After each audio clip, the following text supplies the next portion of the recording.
good evening, everyone, and certainly a delight to be in the room with individuals who really imagine and want to create a better space for our community and think about it broadly and how, in my particular context, I want to be talking about some children and the importance and relevance of them in their education and maybe imagining educating a little different way than what we've been doing for hundreds of years. So really just want to take a moment and say thank you for the opportunity to be here and to speak to you and take a few moments. I got 10 minutes, so crowd participation is important.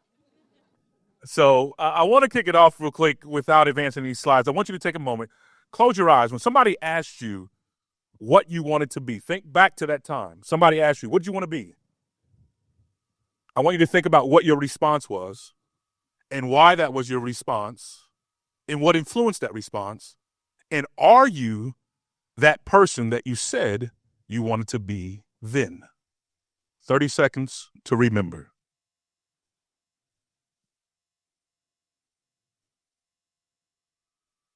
All right, I only got 10 minutes left, so fast, 30 seconds.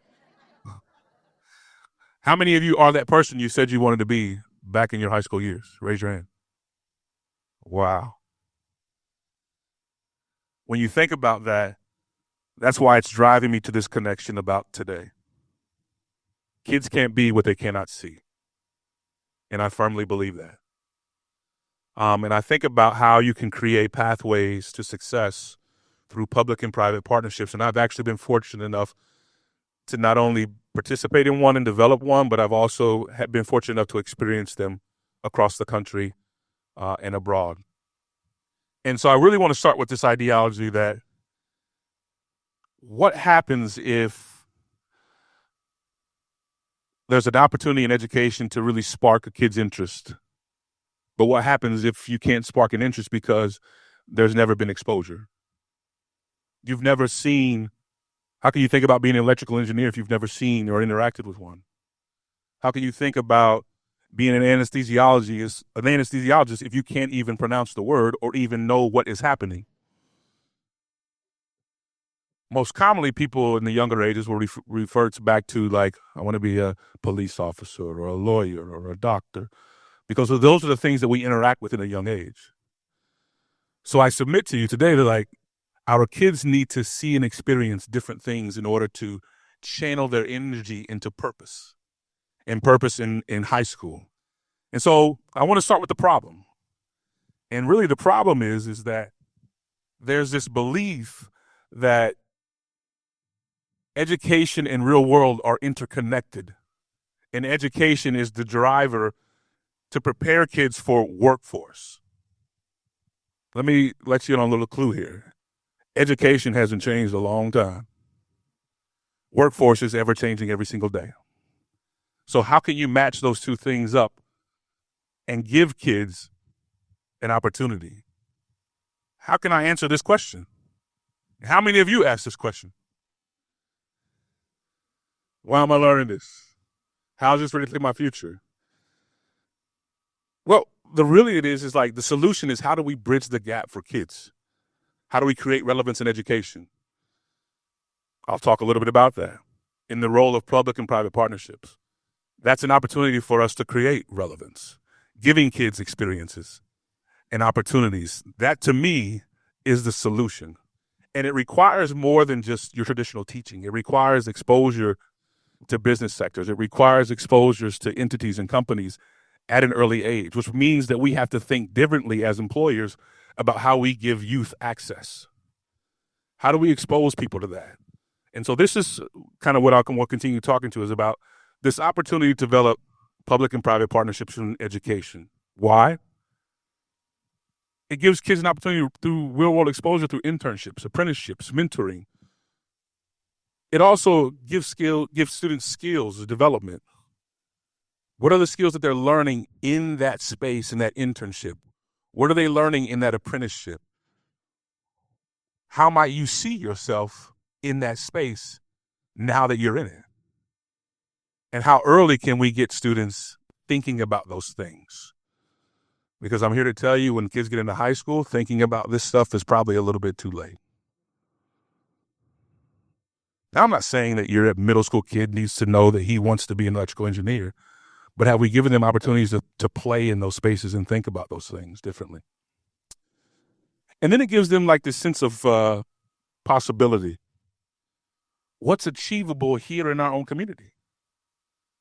What are the opportunities that sit in front of us that we just haven't tapped because we haven't thought creatively, or we haven't tried to break down maybe a barrier that exists to giving kids early access? So that drives me to this connection that I was fortunate enough to make, which is really about Toyota 4T, and John kind of introduced it. Toyota 4T was a brainchild of about probably a year and a half, 2 years of work. It's a collaboration between Toyota and Bosse. Here's from the employer standpoint. I need to diversify workforce. I need to ensure that those students have skills when they come to us. Not only like the hard skills of doing the labor, but also the soft skills of being able to have a real conversation in the break room. Showing up on time. Completing the tasks that's in front of you. Thinking creatively about how you might problem solve inefficiencies on Toyota's moving line. Those are things that these kids are learning in their junior and senior year here at Bosse High School. And when they finish, they actually have a conditional job offer at $23 an hour. While they're working in the high school, they're getting paid $18 an hour. Now, what I will tell you is, what do you think the silver bullet change there was? Attendance. I'm coming to school. Oh, I'm returning late from my break to my spot on the line. Oh, they're taking money from me. There's the relevance and motivation. Did it mean they had to change employable practices? A little bit, yeah. Did we have to think about how these kids are now earning a wage? Do we get them bank accounts? They had to pass all the employability tests that everybody else has to pass. But this partnership was not just about dollars. It was about committing people and resources and building what we believed was a connected partnership. At the end of the day, did Toyota enter this profession thinking that every single kid was going to come to them? Not really. We entered this conversation about whatever skills we teach them will be transferable to any industry they go into. That was the original purpose. By default, kids may show up at Toyota, but that wasn't the ultimate goal. The ultimate goal was to develop skills and give kids an opportunity to learn early on and get them into Toyota. And to this point, the return on investment, if I take somebody out the street and train them, it's 33% that they're going to return. Right now, for the students at Bosse High School, it's 95%.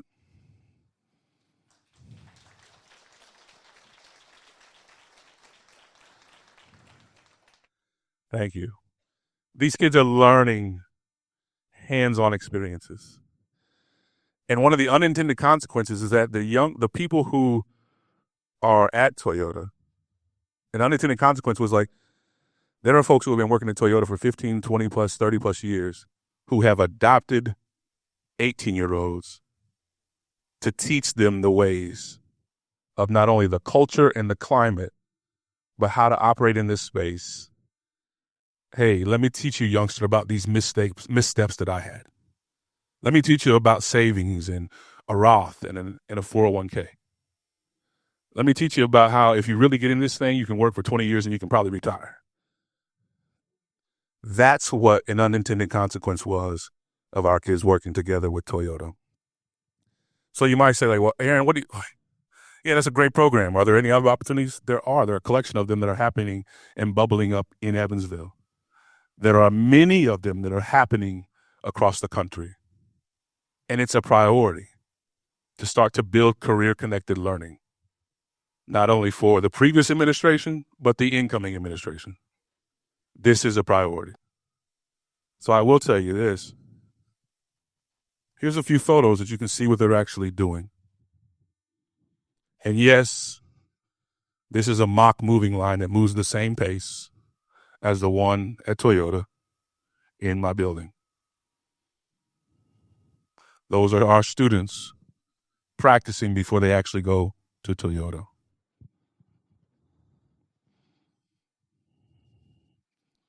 I don't think you can get too much more relevant than that. They're actually doing what they're doing on the line. Here's a quote that one student said.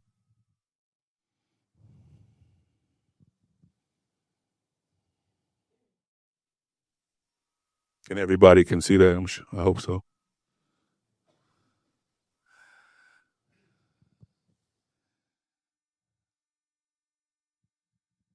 So where do we go? We got to engage local businesses.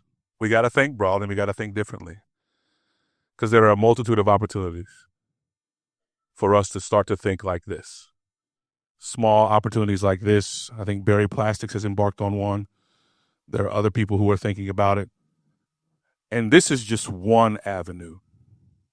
As the principal at Bosse High School, my job is to ensure that kids are enlisted when they graduate. They're either enlisted, they're enrolled, or they're employed. 3 E's. Enlisted, enrolled, employed.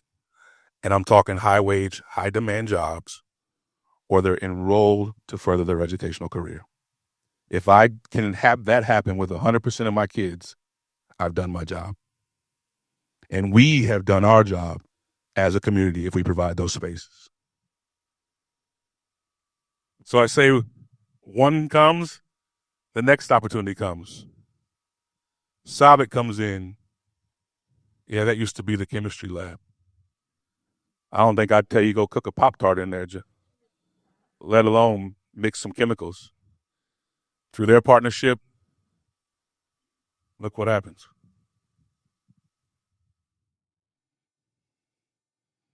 Now kids want to go do chemistry. Now my responsibility is to connect Sabik, what's happening at Sabik, into the building in smaller pockets. How can I take what's happening at the chemistry lab at Sabik and bring it to the chemistry lab at Bosse High School so the kids can see this connection, and then we start to build a partnership at the plant? So this is just a few things. But this empowers educators. We have to involve the community, and we have to engage businesses to make these things happen. And the community has to come behind it, mobilize institutions like Imagine Evansville, mobilize other folks that have opportunities and space to think creatively about how we engage kids. Because at the end of the day, there's a call to action. What do we want for our kids and our community in the future? Because I do believe that I can create students at Bosse High School to be what I would say is globally competitive and locally committed. How does that change our community if they're globally competitive and locally committed? All you got to do is have the willingness to try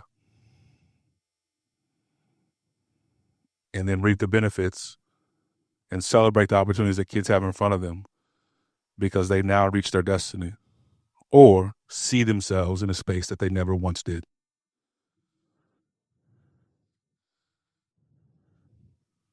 I'll leave you with 2 things.